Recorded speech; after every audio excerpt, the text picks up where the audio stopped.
पाकिस्तान 'ਚ पंजाबी कॉम्प्रैसां दे सब तो वड्डे नैटवर्क पंजाबी नैशनलिस्ट फोरम वालों जी आयां नूं। चंगियां ते माड़ी शख्सियत हर इलाके ते हर कौम 'ਚ ਹੁੰਦੀਆਂ ਨੇ।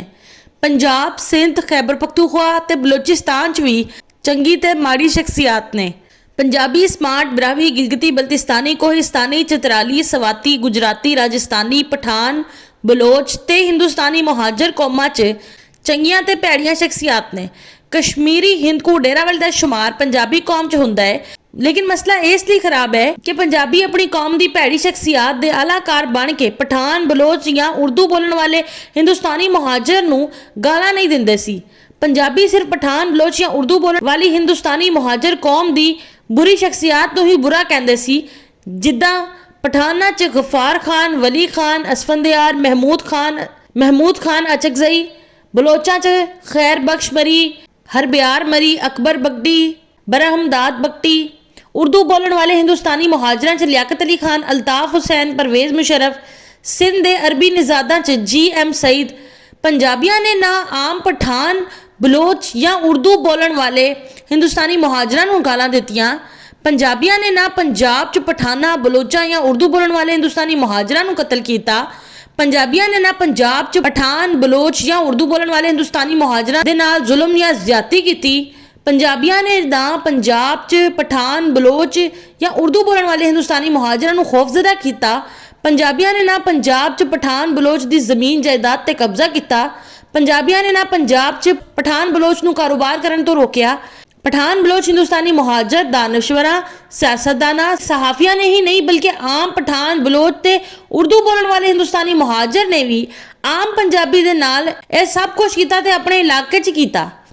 पंजाबियां ने पठान, बलोच ते उर्दू बोलने वाले हिंदुस्तानी मुहाजरां नूं इन्हां दे इलाके नूं साजिशां करके जुबान ते लहजियां ते बरादियां 'ਚ तकसीम करन दी कोशिश नहीं कीती, लेकिन पठान, बलोच ते उर्दू बोलने वाले हिंदुस्तानी मुहाजर ये कर रहे हैं।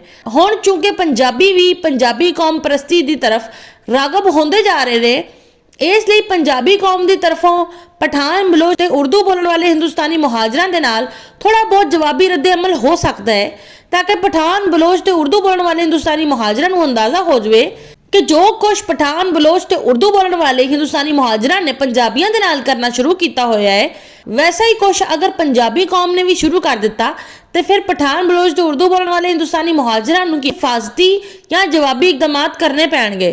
पठान, बलोच ते उर्दू बोलने वाले हिंदुस्तानी मुहाजरां दे लई हुण चारा यही बचिया है कि पंजाबी इस्टैबलिशमेंट, पंजाबी ब्यूरोक्रेसी, पंजाबी फौज के अल्फाज अदा करके पंजाब ते पंजाबियां नूं गालां देण दी सदा पंजाब ना पहुंचण देण ते अपने अपने इलाके 'ਚ रहण वाले पंजाबियां दे नाल जुल्म ते ज्यादती दी इतला पंजाब ना पहुंचण देण। अपने अपने दानश्वरां, सियासी रहनुमावां ते सहाफियां दे गले 'ਚ पट्टा पा देण। अपने अपने इलाके 'ਚ जिन्हां पंजाबियां दी जमीन ते जायदाद ते कब्जा कर चुके ने वो वापस कर देण। अपने अपने इलाकों 'ਚ जिन्हां पंजाबियां नूं कतल कर चुके ने उन्हां दा खून बहा दे देण। अपने अपने इलाकों 'ਚ जिन्हां पंजाबियां ते जुल्म ते ज्यादती कीती है उन्हां दी तलाफी कर देण। पठान, बलोच ते उर्दू बोलने वाले हिंदुस्तानी मुहाजरां नूं चाहीदा है कि जिस पंजाबी शख्सियत की वजह तो उन्हां नूं नुकसान होया या हो रहा है, पठान, बलोच ते उर्दू बोलने वाले हिंदुस्तानी मुहाजर उस शख्सियत का नाम लैके इल्जाम लाण ते उस शख्सियत के खिलाफ मुहाजरा भी करन। आम पंजाबियां दे नाल जुल्म ते ज्यादती करन वालियां ते नज़र रखण। पंजाब ते पंजाबियां नूं गालां देण या इल्जाम तराशी करन वालियां ते नज़र रखण। टीवी टॉक शो ते नज़र रखण, अखबारात ते नज़र रखण, बल्कि फेसबुक ते ट्विटर ते भी नज़र रखा करन कि किसी पठान, बलोच या उर्दू बोलने वाले हिंदुस्तानी मुहाजर, दानश्वर, सियासतदान, सहाफ़ी की तरफों पंजाबी इस्टैबलिशमेंट, पंजाबी ब्यूरोक्रेसी, पंजाबी फौज के अल्फाज अदा करके पंजाब ते पंजाबियां नूं गालां तो नहीं दे रहे या इल्जामात तो नहीं लगा रहे।